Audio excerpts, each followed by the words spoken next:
Berkshire Hathaway Home Services of Nevada.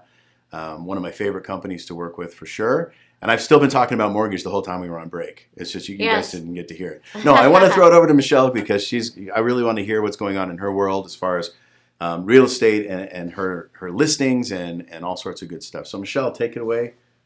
Yes, we're going to go right into the property of the week. It is listed by Suzanne Burnett with Berkshire Hathaway. It is 9209 Las Manatees Avenue, number 202. This is in Maravilla. It is a single level luxury condominium. And it was beautifully remodeled on the second floor, overlooks the 12th green on Angel Park Golf Course. I know exactly where that is. Yes, it has hardwood flooring, and it's really, they're still building up the neighborhood there. However, this residence is already built up, and you don't have to pay the builder pricing. And this is listed in just over $1 million, in between $1 and $2 million. It's a beautiful property. Again, the address is 9209 Las Manatees Avenue, and that is in Summerlin, over kind of by Suncoast area and Boca Park, that area, yeah. And Tivoli Village. So it's a nice place. It's a really nice, beautiful property.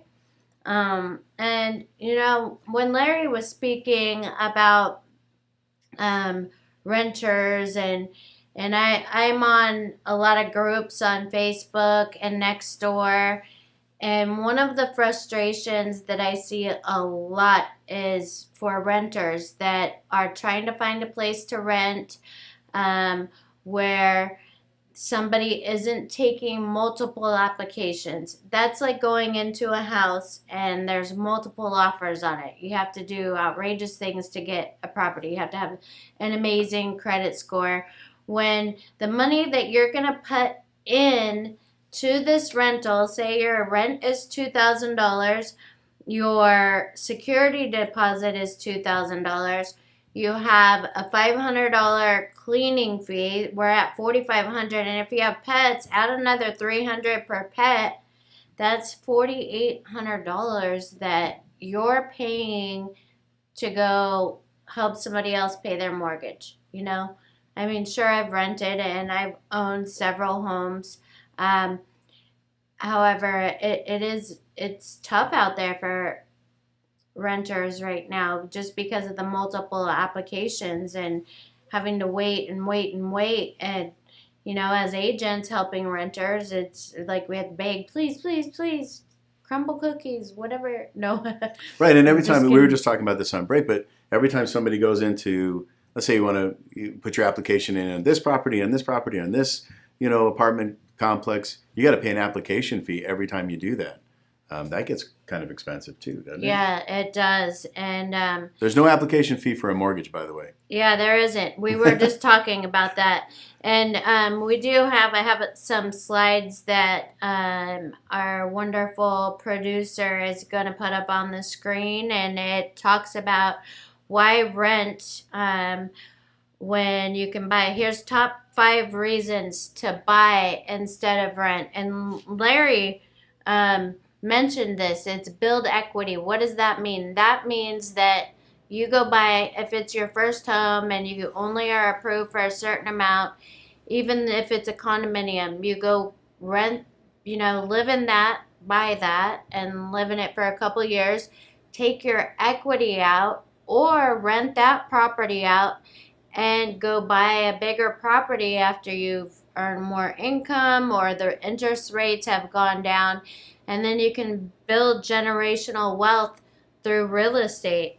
You have the same stable payments when you have a mortgage versus if you're renting, where landlords can raise your rent like 5% a year, I think it is. I'm not a property manager, so don't quote me Or on worse, that. if you're renting a house, they can sell it out from underneath you and then force you to move. They can do that Right. too, and then what? Yes, and then you have to move, and Right. so there's just no stability in that. There's also tax benefits, so you can check with your CPA on the tax benefits that you could get for owning a property. Um, and you can be involved in a homeowners association and help with the rules and regulations of the neighborhood when you own a property. That way, you're part of the board. Pride of ownership. I know when I bought my first home, any little improvement that I did to my house, it's one of those where you do a room at a time and then you turn around and go, oh, that looks good. I mean, it's one of those things. And it always seems like you're doing a room at a time. I mean, yeah, I've owned my house for 10 years, and we just completed the laundry room. We did some shiplap and did some stuff in there. Now we moved to the dining room, so now we're going to do something in the dining room. We just keep moving room to room to room. But it's fun. We can do whatever we want, really. Yeah, so, I mean, those are just some of the reasons why owning is better than renting. Neighbors, right? I mean, you're renting a little condo or an apartment. You've got neighbors upstairs, downstairs, next to you. Got to keep the noise down. You don't have to do that in your house. I mean, within reason, I guess. You can't have your rock band rehearsal out back, but. Oh, sure you can. Just for a do little while. soundproofing in the walls. Right. Don't you? There's soundproofing. You could, do music. Don't invite the neighbor don't over to jam. We'll have raiding the rock vault there. So how about this Las Vegas 7 days at a glance for the Las Vegas real estate market? We're back up to a 7.9 week supply. What that means is we went from a 5.6 week supply. I think people are coming back from vacations and putting their homes on the market. Right. Still super low inventory. Even the average weekly price has gone up from the lower 500s to 570 this week, 570 to 283 to be exact. Highest price sold last week of a home was $8 million. We are seeing that. I bought two. So. Yeah.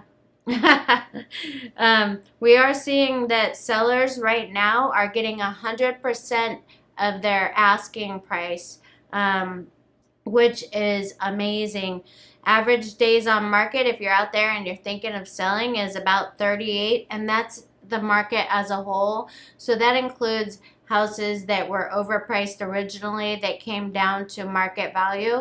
So sometimes the longer days on the market, that's what it means is if your house is overpriced or it doesn't have a lockbox, those are two reasons that your property is going to sit on the market longer than most people's. Well, and those there are those people out there who put their house on the market and do the wish, I want to make $1 million even though their property's worth $800,000 or, there's a big spread. So they're kind of not real sellers, but they're included in that number, right? Right. Yeah. And, there is,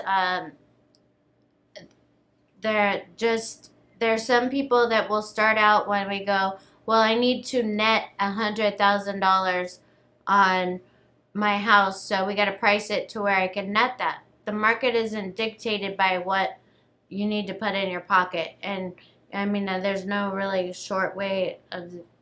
I think another reason why we have a rise in inventory recently, I think that a lot of people have gotten themselves in some credit card debt and some trouble, right? And so they don't necessarily want to do the refinance on it, but they're ready to sell their house and take that equity and help pay down their debt.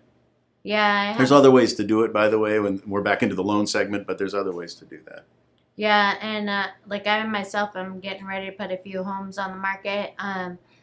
just because. So you've got some pocket listings, is that what you're saying? So if you're out there ready a to little buy, bit. better call Michelle. She might be Yeah. able to get you in there before it's on the market. I have a really nice listing I'm taking today, and it is really nice. It's out but your way. It's in the 89130 zip code, and Yeah. it is a 1-story with 3-car garage. Only going to be around $470. Oh, wow. So it's a good price point. She just put new appliances, new paint. And so it'll be good. I will. Those are two big items because, you know, you try to do new appliances, new paint, that's quite a, you can end up paying pretty penny for that. So right, yeah. And 3-car nice. garage and new hot water heater. I mean, all of this. That will be the property of the week next week if it's still on the market. That one will go quick for sure. That single story. Right, yeah. Those are in more demand. Call me now. I get pre-approval. Yeah. And get you out there ready to buy. Yeah, and I have one more thing that I want to talk about, and then we're gonna go on a break. And I have this: why use a realtor, and what are we about? And you never want to be an amateur at the negotiating table. And what is it that we do? Like, we go to real estate school. Most of the realtors I know are really upstanding citizens, honest, hardworking realtors. And, you know, we're there. Like, imagine this. If you go to court in a courtroom and you both are using the same attorney, the defendant and the plaintiff, that would not work, right? How would that work? So when you're going and you're looking on Zillow for a house and you want to go directly to me as the agent, sure, it's legal in Nevada for us to represent both sides of a transaction. And, you know, I hold my standards pretty high where, I mean, we have to. I have a code of ethics to adhere to. And I can't tell the buyer anything and I can't tell the seller anything. It's still uncomfortable. There's some agents that would do that all day long. But do yourself a favor. Instead of just calling me and buying it directly from me, which, I mean, you know, that is an option. Get yourself protection. Have your agent working for you as a buyer. If you're a seller, have your agent working for you as a seller. Because, I mean, in Nevada, that's how it has to be as a seller. But buyer's agents, we don't get paid until the deal closes. The seller pays us most of the time. And so you bring up a good point. It's really about who you work with, right? Right. You want to be protected, and realtors like Michele and some of the other realtors that I do work with, you know, they hold themselves, first of all, they're professional realtors, because I know a lot of part-time realtors, and I'm not saying there's anything wrong with that. But if it's me out there trying to buy an $800,000 house, making the biggest purchase of my life, I want to make sure somebody who's got a fiduciary duty and understands what that means to me as the client, right? Right. That we're trying to get me the best deal, the best protection that I possibly can, not going to handcuff me with a short contingency period, not going to put me in a position where I lose my earnest money if I can't get my loan pre-approved and qualified. So it's also important, you're a loan officer who you work with. Make sure you work with somebody who knows what they're doing. If you're dealing with condos and specialty projects or $1 million condos, you got to have a loan officer and a loan company that knows that product. Don't want to be the guinea pig here and try to figure it out when you've got $5,000 of earnest money sitting on the line. So she brings up a great point. Make sure you use a realtor who you know and trust, that works at a great company that you can trust as well, that will stand behind their agents. Right, and we do have a company attorney that we're able to bounce things off of. A lot of companies, a lot of companies in town don't even have that. So that's also a good option. And now, we don't want to scare you either. Most of the time, our real estate transactions go very smooth, especially from New American Funding to Berkshire Hathaway, Michele, Larry. Most of the time, it's really smooth. We've been in the business a long time, both of us, so we know a lot of the listing agents that already have their houses out there. That plays a good part in getting your offer accepted as well. You know, they get an offer, they get a pre-approval letter or a preferred pre-approval letter from us, which means it's been through underwriting. It's coming from Michele, Kubiak, Larry Garluzzo. Here's the offer. And we know the listing agent. They know that that deal's good deal and it's going to close. And it's going to close, Mhm. yeah. And, you know, we want to make sure you're working with somebody who has time to make your best interest a priority, because there's nothing worse. And just for example, I had a buyer that I did the second walkthrough yesterday, closing day yesterday, and the agent didn't tell the seller he needed to move out. And so I have to go do a third walkthrough. The agent was too busy to be guiding his person, his seller, correctly. And poor, you know, I mean, I've heard horror stories about realtors and, you know, and lenders, and we just want to be the exception. You know, we want to be the exception to give you the service that you deserve. Well, I'll tell you, that's you know, a huge times purchase. like this, Michele, when interest rates and inventory are low and real estate gets difficult, right? We go through cycles. Sometimes when interest rates are at 2.5%, it's easy to be a realtor and a lender. We got people throwing stuff at us trying to get houses, right? Yeah. When it's like this, I like it because it'll get rid of some of those people in our industry, right? Some of the realtors will say, hey, I don't want to deal with it. Some of the lenders will be like, I don't want to, you know, mess around with it. I don't really know what I'm doing. I'm going to go do something else. So I like that. And your professionals will still be here when it's over. Right. Yes. Okay, we're going to go on a short break. We'll get off the soapbox. And I'm just kidding. If you need help buying or selling Las Vegas real estate, please reach out to me. What's your number, Michele? My number is 702-683-6576. Right. I'm on speed dial on your phone, so Yeah, that's it.